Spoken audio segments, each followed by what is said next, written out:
अस्सलाम वालेकुम। आज हम बात करेंगे क्लाइंट हंटिंग के बारे में कि कैसे हम क्लाइंट हंटिंग कर सकते हैं। मैं इस वीडियो में ये बताऊंगा कि आप client hunting e commerce field के रिलेटेड कैसे हासिल कर सकते हैं। मेथड यही रहेगा, लेकिन आप अपनी फील्ड के हिसाब से, किसी भी फील्ड के हिसाब से आप इसी मेथड को यूज़ करते हुए आप अपने क्लाइंट हंट कर सकते हैं।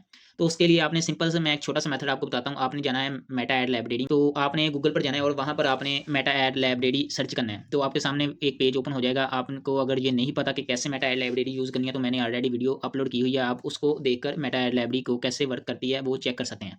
अच्छा, तो अब आते हैं क्लाइंट हंटिंग के बारे में। आपने अपनी फील्ड के हिसाब से, जैसा कि फॉर एग्जांपल मैं ई कॉमर्स का काम करता हूँ, तो मैंने बिज़नेस से शॉर्ट स्मॉल बिज़नेस को टारगेट करना है। फॉर एग्जांपल मैं एक शूज़ के ब्रांड को सर्च करता हूँ, या फिर मैं एक कपड़े के ब्रांड को सर्च करता हूँ वहाँ पर, या फिर मैं एक हनी के ब्रांड को सर्च करता हूँ, तो उसमें से काफ़ी सारे एड्स शो हो जाएँगे मुझे। तो उसमें से मैंने चेक करना है कि कौन से एड्स जो हैं वो सही तरीके से काम नहीं कर रहे हैं, और उसके ग्राफ़िक्स में मसला है, या फिर उसके कॉपी राइटिंग में मसला है, किसी भी चीज़ में टारगेटिंग में मसला है, उसके जो वीडियोज़ है, विजुअल्स हैं, उसमें मसला है। तो आपने उसको ओपन करना है और उसको पूरी ऐड को एनालाइज़ करना है, और उसके पेज के फॉलोअर वगैरह, उसकी पेज की एंगेजमेंट वगैरह सारा कुछ आपने चेक करना है।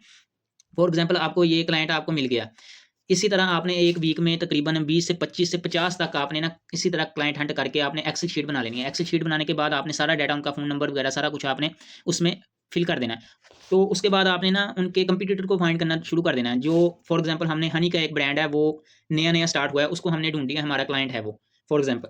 तो टारगेटेड क्लाइंट है हमारा वो। तो उसको हमने जो है उसके कंपीटिटर को हमने सर्च करना है, उससे उसी तरह का जो प्रोडक्ट है जो उसके कंपीटिटर सेल कर रहे होंगे, हमने उनकी प्रोडक्ट्स वगैरह देखनी है, उनको एनालाइज़ करना है, वो कैसे एड्स रन कर रहे हैं और किस तरह के क्रिएटिव्स है वो, कंटेंट स्ट्रैटेजी उनकी क्या है, ये सारा कुछ आपने सर्च करने के बाद आपने फिर उस क्लाइंट को मैसेज करना है, या फिर आपने कॉल करनी है। आपने डायरेक्ट ये कॉल नहीं कर देनी उसमें कॉल में कि अस्सलाम वालेकुम, आपका नाम अली है, आप ये ब्रांड पर काम कर रहे हैं, तो आपने ये गलतियाँ की हुई हैं, आप इस तरह इम्प्रूव कर सकते हैं। आपने इस तरह बात नहीं करनी, उसकी खामियाँ नहीं आपने उसको बतानी, आपने सिर्फ़ उनको डायरेक्ट उनकी पॉज़िटिव साइड लेकर जाना है। आपने उसको कहना है, जैसा कि मैं अभी आपको कहकर बताता हूँ कि कैसे आपने उनको अप्रोच करना है। आपने सिंपल उनको कहना है कि आप अस्सलाम वालेकुम अली भाई, आप कैसे हैं? आपका ये ब्रांड है, आप माशाल्लाह बहुत अच्छा काम कर रहे हैं, आपकी प्रोडक्ट भी बड़ी अच्छी काम कर रही है, लेकिन अगर हम इसमें इम्प्रूवमेंट कर सकते हैं, तो फिर ये जो आपकी प्रोडक्ट है, इसकी ज़्यादा सेल आने के चांसेस हो जाएँगे। आपका बिज़नेस जो है वो ज़्यादा ग्रो हो सकता है। तो उसके ज़हन में सवाल आएगा कि आप अब ये पैसे की बात करेगा, पैसे चार्ज करने की कोशिश करेगा। तो आपने पैसे की बात नहीं करनी कभी भी पहले। आपने सिर्फ़ उनको ये कहना है कि आपने फ़ौरन इसको कह देना है कि आपका बिज़नेस है, और मैं अपनी स्किल्स के बारे में आपको बताता हूँ। मैं ऐसे छोटे बिज़नेस जो हैं उनको स्केल करने में मदद करता हूँ, और उसके बाद जो है मैं आपको फ्री 7 डेज़ या फिर 3 डेज़ का ट्रायल देता हूँ, जिसमें अगर मैं आपको आपकी सर्विसेज़ आपको देता हूँ, आपको उसमें कंटेंट स्ट्रैटेजी बनाकर दूँगा, आपके एड्स वगैरह मार्केटिंग करूँगा।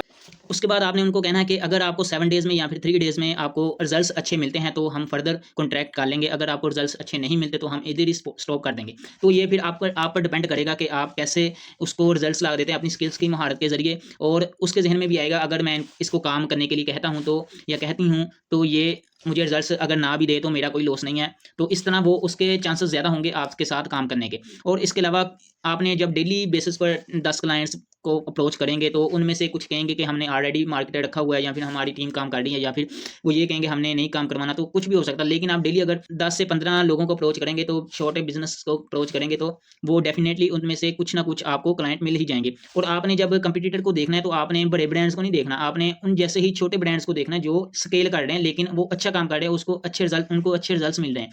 उनको आपने देखकर कहना कि उनके ऐसे रिज़ल्ट्स आ रहे हैं। तो ये एक मेथड है कि क्लाइंट हंटिंग कैसे कर सकते हैं। और उसके बाद आपने जो है वो कम्युनिकेशन को आपने स्ट्रॉन्ग करना है। आपने क्लाइंट से बात करनी है। आप कम्युनिकेशन जो स्किल है वो आप चैट जीपीटी के ज़रिए भी इम्प्रूव कर सकते हैं। आप इस तरह कर सकते हैं, आपने चैट जीपीटी को ओपन करना है, वहाँ पर वॉइस का ऑप्शन होता है, आपने लाइव उनसे बात करनी है। चैट जीपीटी से उसको कहना है कि आप क्लाइंट बनकर मुझसे बात करें, मैं आपसे सवाल जवाब पूछूंगा, आप मुझे आंसर उसका दीजिएगा क्लाइंट बनकर। तो इसके बाद मुझे एनालाइज़ करके बताना कि क्या इंप्रूवमेंट हो सकती है, क्या मैं गलतियाँ कर सकता हूँ। तो ये एक मेथड है, आप इसको इम्प्रूव भी कर सकते हैं। तो आने वाली वीडियो में और भी काफ़ी कुछ बताऊँगा आपको। तो फिलहाल के लिए इतना ही। जज़ाकल्लाह।